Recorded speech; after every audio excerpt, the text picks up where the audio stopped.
Meu filho, minha filha, esta história é para que você conheça o poder da oração e o poder da cura espiritual daquele que crê em mim.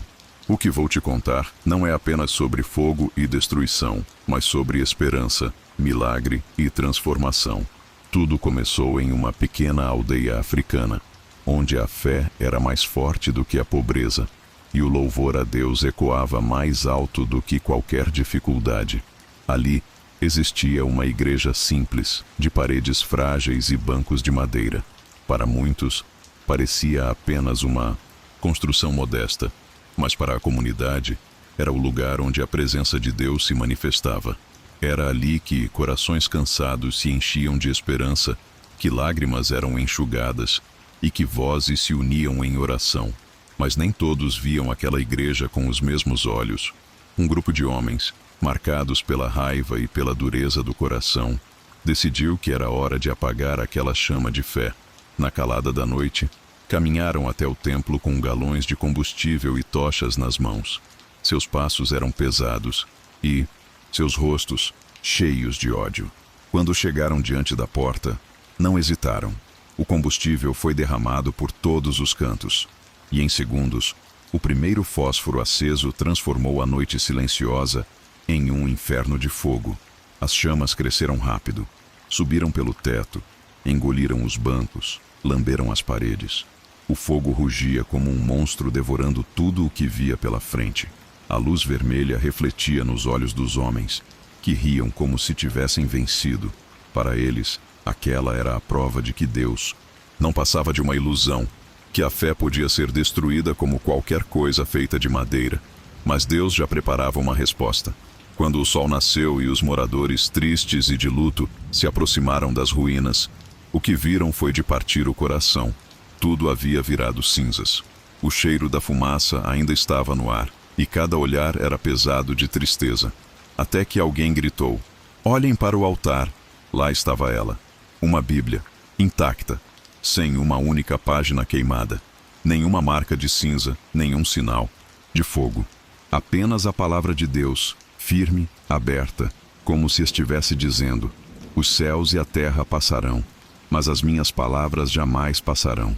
Naquele instante, homens e mulheres caíram de joelhos. As lágrimas escorriam, mas desta vez não eram só de dor, eram também de reverência.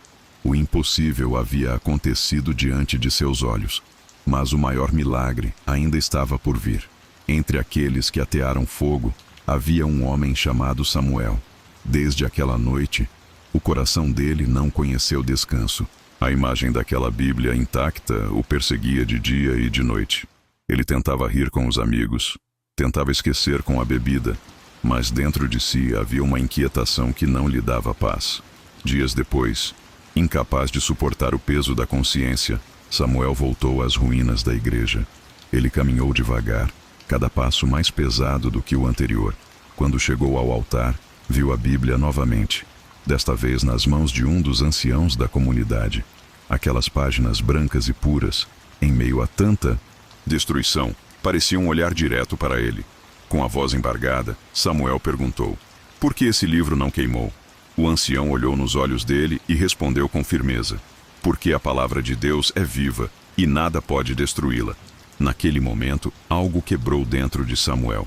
Seus olhos se encheram de lágrimas, suas mãos tremeram, e pela primeira vez, ele caiu de joelhos não por fraqueza, mas por arrependimento. Ali, entre as cinzas do que ele mesmo havia destruído, Samuel entregou sua vida a Cristo.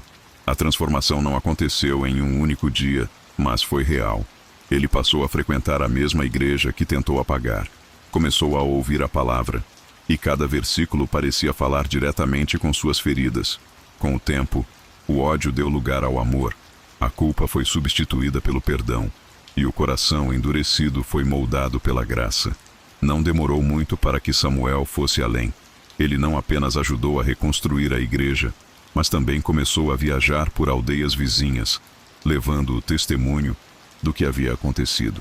Ele contava sua história com lágrimas nos olhos e dizia: "Eu tentei destruir a palavra de Deus, mas foi a palavra que destruiu a minha velha vida e me deu uma nova." Anos depois, Samuel se tornou missionário.